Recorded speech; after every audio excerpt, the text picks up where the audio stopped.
लगा लो पीछे। दोस्तों नमस्कार, मैं रोहित शर्मा और आप देखना शुरू कर चुके हैं हिंदुस्तान लाइव।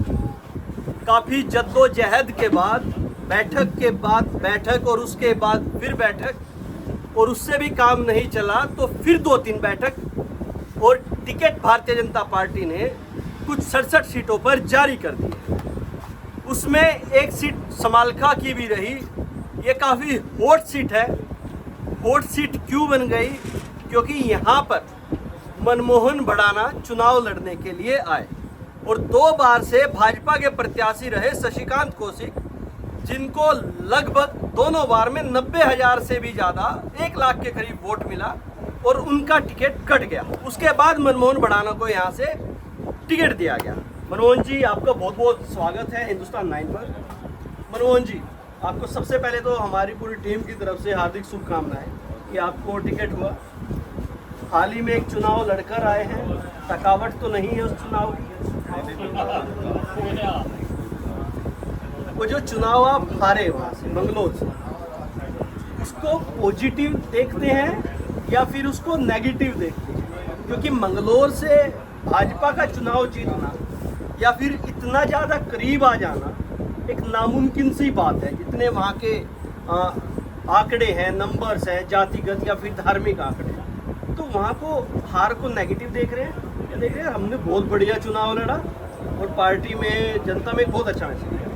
नहीं, बिल्कुल मैं तो उसको पॉजिटिव ले रहा हूँ, क्योंकि मुझे लगता है कि मेरा अपना मानना है कि defeat is the biggest motivation. अगर आप कहीं किसी चीज़ से हार रहे हो तो उससे घबराना नहीं चाहिए, उससे डरना नहीं चाहिए, बल्कि आपका और जज्बा, जुनून और बढ़कर जो है उसमें मेहनत करनी चाहिए और फिर आपकी जो परिश्रम है उसका कहीं ना कहीं आपको फल मिलता है। जब आप आए तो हम जब ग्राउंड पे गांव में लोगों से बात करते हैं तो लोग कहते थे कि देखिए, जब ये लोग यहाँ पर आए टिकट पक्की करके आए, टिकट इनकी जेब में है।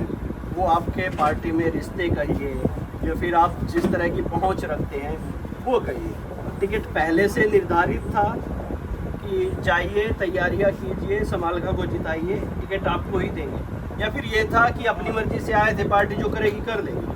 नहीं रोहित जी, मैं आपको बता दूँ स्पष्ट रूप से, ये तो एक चर्चा थी पूरे क्षेत्र में कि भाई भड़ाना जी अपनी जो टिकट जेब में लेकर आते हैं, लेकिन ऐसा नहीं है। भारतीय जनता पार्टी है, इसमें एक से एक उम्मीदवार बैठा हुआ है जो यहाँ पे टिकट जो माने की वोट में है और कर भी आता है। मैं तो एक जानता हूँ कि जो यहाँ से जो मुझे सम्मान और जो प्यार मेरे भाइयों, साथियों ने, मेरे बुजुर्गों ने, समालखा के एक व्यक्ति ने जो दिया मुझे, उसकी वजह से एक ऐसा माहौल बन गया कि भाई सबकी जुबान पर एक ही बात थी कि भारतीय जनता पार्टी अगर जीत सकती है तो मनमोहन भड़ाना जी के उसके नेतृत्व में जीत सकती है। तो उसके परिणाम स्वरूप जो है ना, मैं तो मेरे भाइयों को क्रेडिट देना चाहता हूँ, मेरे साथियों को क्रेडिट देना चाहता हूँ। ये टिकट इनकी बदौलत मिली है, कोई मैं जेब में लेकर ना आया था, ना कोई लेकर आता है। जब आप आए तो मैं आपके ही और सहयोगी साथी उनसे इंटरव्यूज़ कर रहा था, सभी कैंडिडेट से बातचीत कर रहा था, तो उन्होंने कहा कौन भड़ाना बुढ़ोना, इनको तो लोग दौड़ा कर मारेंगे, भगा कर पीटेंगे। ये कोई टूरिस्ट प्लेस नहीं है कि समालखा में घूमने आ जाते हैं। देखिए, मैं उस पर क्या टिप्पणी दूँ, इसका जवाब तो शायद उन्हें आज खुद ही मिल गया होगा और दिया भी है। और जो माहौल जो चल रहा है वो खुद भली बात जानते हैं कि भाई उन्होंने सही नहीं कहा था और मेरे बड़े भाई हैं, मैं उनका आज भी आदर मान सम्मान करता हूँ।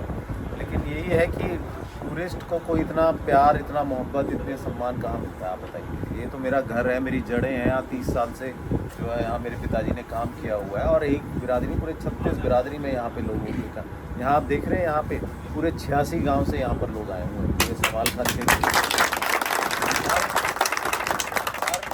हर समाज से यहाँ पर व्यक्ति आपको मिलेगा, आप नाम लीजिए, उस समाज का व्यक्ति यहाँ पर आपको हाथ खड़ा करके मिलेगा। ये कमाया है मेरे पिताजी ने, ये कमाया मेरे परिवार ने। और मैं तो जो है ना, बड़ा इस बात को लेकर बड़ा शर्मिंदा था उस समय कि भाई मेरी तो बात छोड़िए, मैं तो कुछ हुई नहीं और ना मैं कभी था, लेकिन मेरे पिताजी ने ना पूरे हिंदुस्तान में एक अपने समाज के लिए एक बहुत बड़ा नाम खड़ा किया है। आज पूरे हिंदुस्तान में उन्हें जानते हैं, मतलब उनके बारे में ये बात नहीं कहना चाहिए था। ये बात मैं आपसे कहना चाहूँगा। धर्म सिंह चोकर से भी कोई पत्रकार बात कर रहे थे, उन्होंने कहा कि ये तो हमारा बच्चा है मनमोहन, इनके पिताजी को चुनाव लड़ने आना चाहिए था मेरे सामने, ये कहाँ चुनाव लड़ने आ गया मेरे सामने? कोई बात नहीं, मैंने उस दिन भी कहा कि भाई बच्चा तो मैं 2009 में भी था, लेकिन अब हमेशा बच्चा ही तो नहीं रहूँगा, बाल उड़ने वाले हैं देख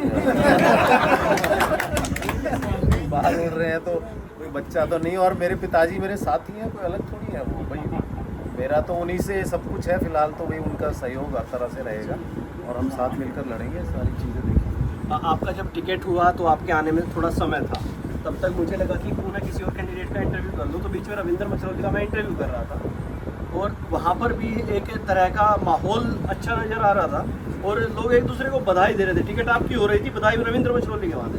तो मैंने उनसे जाना कि भैया अब बढ़ाना जी चुनाव लड़ेंगे, तो उन्होंने भी यही कहा कि ये तो टूरिस्ट लोग हैं, यहाँ पे घूमने आए हैं। और मैंने कहा ये लोग जो बधाई दे रहे, कह रहे चुनाव फिर से 2014 का बन गया है।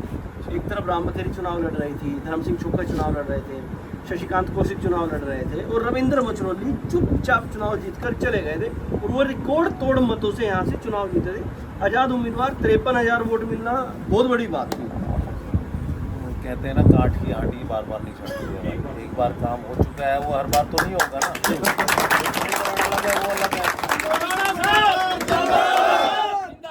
तो कोई बात नहीं, उनकी सोच है, लेकिन ये तो आगे आप आने वाला समय बताएगा कि कौन किस तरह से चुनाव लड़ता है और कौन कितने लोग किसके साथ जुड़ते हैं। भाई मैंने सिर्फ ये सीखा है अपनी ज़िंदगी में कि अपना काम करे जाओ, आप दाएं बाएं देखोगे तो आप अपने लक्ष्य से भटक जाओगे। तो मैं सिर्फ अपने काम में लगूंगा, अपने भाइयों अपने साथियों के साथ एक मेहनत में जुटेंगे और उसका परिणाम जो ऊपर वाला देगा सही देगा। आज जो आपका टिकट हुआ और टिकट कटाया वो शशिकांत कौशिक, एक दावेदार आपके बराबर में, अच्छे दावेदार थे और कहीं ना कहीं जो ब्राह्मण वोटर है वो उनसे अटैच वोटर है, उन्होंने उनको वोट भी दिया भरपूर। अब क्या लगता है कि जो हो सकता है 1% ब्राह्मणों की नाराज़गी इस चीज़ से हो सकती है कि हमारे आदमी का टिकट काट दिया, हमारे सजातीय का टिकट काट दिया, तो उस जाति को मनाने के लिए कुछ सोचा है या किस तरह से आप इस पे रिएक्ट करेंगे, आप कैसे उन लोगों को भाजपा की तरफ लेके आएंगे? मैंने आपको बताया तो मेरे और मेरे पिताजी की राजनीति रही 36 बिरादरी को लेकर, और मैं आपको सब बताऊँ, मेरा परिवार खुद एक जो पंडित का जो एक वो होता है ना, जिस तरह से एक पंडित कर्मकांडी होता है, वो लाइफस्टाइल रहा है हमारा। कोई मीट मच्छी मांस कुछ नहीं खाते, एक तरीके से अपना जीवन जो है ना एक उस भगवान की आराधना में बिताते हैं। तो उन्होंने तो हमेशा 36 बिरादरी का सम्मान किया है और पंडित तो हमारे यहाँ दादा कहलाते हैं, हमारे जो है ना मार्गदर्शक कहलाते हैं। मैं तो उनके हाथ जोड़ूंगा, उनके पैर पकड़ूंगा कि भाई आप ही की वजह से सारा जो है ना वो बनेगा और आपका सहयोग बहुत ही ज़रूरी है। और जो कैंडिडेट आप कह रहे हो जिनकी टिकटें कटी हैं, मैं नहीं कहूँगा उनकी टिकटें कटी हैं, ठीक है भाई, लड़ना तो एक ही ने था, चाहे उन्हें लड़ना होता है या मुझे लड़ना होता है। अगर पार्टी ने मुझ पर विश्वास जताया है, मैं उनसे भी हाथ जोड़कर उनसे निवेदन करूँगा कि पार्टी को मजबूत कीजिए और साथ मिलकर चुनाव लड़िए। और मैं वायदा करता हूं कि आपका उतना ही मान सम्मान होगा जितना मेरा एक विधायक बनने के बाद। अगर यहाँ से मैं विधायक बनता हूं तो मेरे पार्टी का एक एक कार्यकर्ता, मेरे जितने भाई यहाँ खड़े हैं, सब वहाँ से विधायक होंगे यहाँ समालखा से, ये आपसे वादा है। एक आखिरी सवाल करेंगे। हाँ, आपने MBA किया है, BBA किया है, हाँ सॉरी, आपने BBA किया है, और जब आप युवाओं में जाते हैं तो उस तरह की चीज़ें आप देखते हैं कि समालखा का जो युवा है वो पढ़ाई की तरफ, स्पोर्ट्स की तरफ, क्योंकि यहाँ के जो बच्चे हैं वो काफ़ी आर्मी के लिए हो या फिर पुलिस के लिए इस तरह की भर्तियाँ ज़्यादा देखते हैं, लेकिन एक बड़े स्पोर्ट्स की तरफ नहीं जा पाते क्योंकि समालखा में कोई एक भी ऐसा स्टेडियम नहीं है या फिर एक भी ऐसा आधुनिक कोई स्कूल नहीं है, कॉलेज ऐसा नहीं है जिसमें पढ़ के या फिर वो खेल के आगे बढ़ सके। तो इन चीज़ों के बारे में कुछ सोचा है? बिल्कुल मैंने सोचा है रोहित भाई, मैंने पहले भी कहा है कि मेरी ये योजना रहेगी कि भाई अगले जो 4 साल बाद ओलंपिक्स आएंगे उसमें मेरे समालखा क्षेत्र से एक व्यक्ति ऐसा हो जो वहाँ से मेडल लेके आए। तो उसके लिए आप समझते हैं खाली मेडल, अभी मैं आ रहा था तो वहाँ मैंने देखा एक सोनीपत से हमारे खिलाड़ी जो है लेकर आए हैं, उस पर बड़े बोर्ड लगे हुए थे, हॉकी में मेडल लेके किसमें आया हूँ, हॉकी में आया। मैं चाहता हूं कि भाई मेरे क्षेत्र से भी अगर मैं यहाँ से आशीर्वाद से गुरु बना, लेकिन मेडल एक है कहने को, लेकिन उसके पीछे आप समझ सकते हैं कार्रवाई कितनी होगी। उसमें हज़ारों बच्चे कामयाब होंगे, कोई किस स्पोर्ट्स में जाएगा, कोई किस नौकरी में जाएगा, स्टेडियम्स का जो है उसमें उत्थान होगा, स्पोर्ट्स पे जो ट्रेनिंग है उसमें कितना कुछ लगेगा। वो तो एक बहुत बड़ा मुद्दा है ही मेरे लिए और मैं चाहूँगा कि मैं उसमें जो है सफल भी हूँ। उसके साथ साथ मैं चाहता हूँ कि बच्चों की शिक्षा में भी बहुत कुछ जो है यहाँ पे देने की आवश्यकता है। जैसे आपने कहा कोई आधुनिक स्कूल नहीं है, मैंने पहले भी कहा है कम से कम 10 स्कूल ऐसे होने चाहिए जहाँ 500 बच्चे जो है ना बिल्कुल वर्ल्ड क्लास फैसिलिटीज़ के साथ इंटरनेशनल जो है स्टडीज़ कर रहे हो। एक खाली देश को वो समझ कर नहीं, पूरी दुनिया को कि आगे आने वाले 10 सालों में किस तरह से दुनिया बदलने वाली है, उस पर पढ़ाई करके अपने 10 साल के आगे के करियर के बारे में सोचकर हमारे बच्चे यहाँ से पढ़ाई कर रहे हैं। ये मेरी योजना है और मुझे लगता है कि सभी के सहयोग से, सभी की दुआओं से मैं इनमें कामयाब होऊंगा और सभी का जो है ना इसके लिए बहुत बहुत हमेशा आभारी रहूँगा। आपका बहुत बहुत धन्यवाद और आपको हमारी तरफ से बहुत बहुत शुभकामनाएं। आप ये सब चीज़ें समालखा के लिए कर पाएँ, चुनाव जीत कर, तब ये सब संभव है कि आप कर पाएंगे। लेकिन समालखा का चुनाव जितना आसान बाहर से दिखाई देगा उतना आसान होगा नहीं। यहाँ पर 2014 में कुछ इस तरह के समीकरण बने थे, लेकिन अभी कैंडिडेट सभी सामने नहीं आए। शशिकांत कौशिक के ऊपर भी काफ़ी चीज़ें रहने वाली हैं। कुछ लोगों का कहना है कि आज़ाद चुनाव लड़ सकते हैं। कल एक सभा वो भी बुला रहे हैं लगभग 10 से 12 बजे के बीच। उसमें क्या निर्णय होगा वो देखने लायक होगा। आप लोग क्या समझते हैं कि अब की बार समालखा से विधायक कौन बने, क्यों बने? तो आप अपनी राय कमेंट बॉक्स में छोड़ सकते हैं। आपका कोई सवाल है तो आप वो भी छोड़ सकते हैं। जब अगली बार हम इंटरव्यू करेंगे तो कोशिश करेंगे आपके सवाल ले लिए जाए। अब तक के लिए इतना ही। मैं रोहित शर्मा, आप देख रहे हैं हिंदुस्तान 9। जय हिंद।